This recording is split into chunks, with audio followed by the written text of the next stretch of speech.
భారత స్వాతంత్రోద్యమంలో బ్రిటిష్ సైన్యంతో పోరాడిన ఏకైక ఆదివాసీ వీరనారి రాణిమా గైడిన్లియు.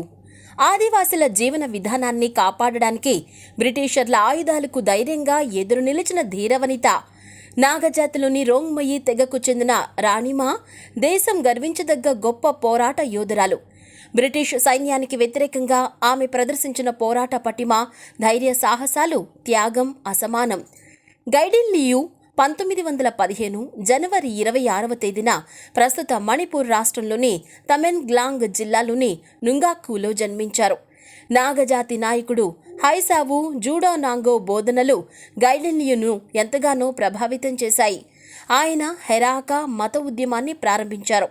ఈ ఉద్యమ ఆశయం నాగజాతి పునరుజ్జీవనం, బ్రిటిష్ వారి పరిపాలనను అంతం చేయడం.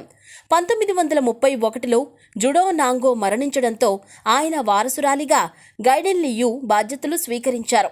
అప్పటికి ఆమె వయసు నిండా 15 ఏళ్లు మాత్రమే. ఆమె తన వర్గాలను కూడదీసి బ్రిటిష్ వారికి వ్యతిరేకంగా పన్నులు చెల్లించకుండా దేశ స్వాతంత్రానికి పోరాడింది. రాణి గైడిన్లియు మాట మీద అన్ని నాగవర్గాలు బ్రిటిష్ పాలకులను ఎదిరించి సహాయ నిరాకరణ పాటించారు. ఈశాన్యంలో పెరుగుతున్న ఉద్యమాన్ని అణచివేస్తూ బ్రిటిష్ ప్రభుత్వం రాణి గైడిన్లియుని 1932 అక్టోబర్ 17న నిర్బంధించింది. ఆమెకు బ్రిటిష్ ప్రభుత్వం జీవిత ఖైదు విధించింది.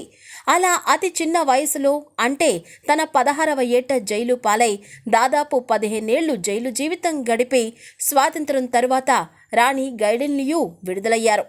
స్వాతంత్రానంతరం నాగా వర్గాలను ఒక తాటిపైకి తీసుకొచ్చేందుకు, నాగా సాంప్రదాయమైన హెరాకా మతాన్ని పునరుద్ధరించేందుకు కృషి చేశారు.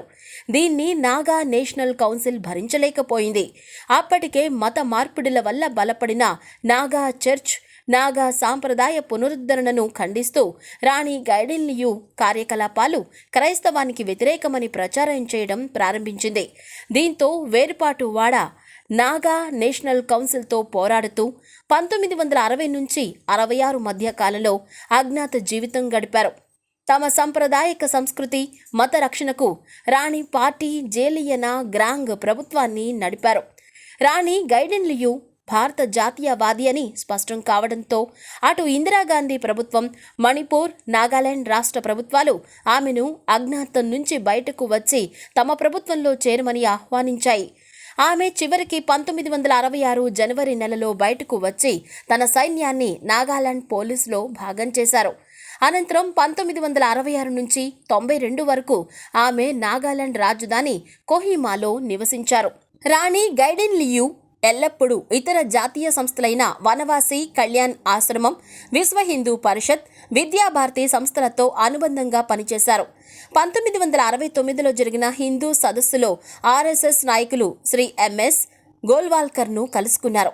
రాణి గైడిన్లియు దేశమంతా పర్యటించి నాగాలు వేర్పాటువాదులు కాదని, వారిలో అధిక శాతం హిందువులేనని, భారతదేశంలోనే జీవించాలని కోరుకుంటున్నారని ప్రజలకు తెలియజేశారు. నాగాలను భారత జాతి ప్రధాన స్రవంతిలో కలిపేందుకు ఆమె చేసిన సేవను గుర్తిస్తూ కేంద్ర ప్రభుత్వం 1972లో తామ్రపత్రంతో, 1981లో పద్మభూషణ్తో సత్కరించింది. రాణిమా గైడిన్లియు 1983లో వివేకానంద సేవా అవార్డును అందుకున్నారు. మరణానంతరం 1996లో బిర్సా ముండా పురస్కారం వీరిని వరించింది. రాణి గైడిన్లియు పేరుతో తీర రక్షణ నౌకను విశాఖపట్నంలోని నేషనల్ కోస్ట్ గార్డ్ ఏర్పాటు చేసింది.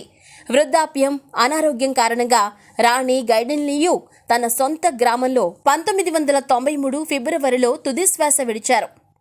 అతి పిన్న వయసులోనే ఉద్యమ నేతగా మారిన ఒక స్వాతంత్ర సమరయోధురాలిగా, సుదీర్ఘకాలం జీవిత ఖైదీగా జైలులో మగ్గి చిత్రహింసలను అనుభవించిన గొప్ప మహిళగా, కొండ ప్రాంతాల గిరిల్లా దళాలను పోరాట పదంలో నడిపిన గిరిజనోద్యమ నాయకురాలిగా రాణిమా గైడిన్లియు ఆదివాసీ సమాజానికే కాదు, భారతీయులందరికీ చిరస్మరణీయురాలు.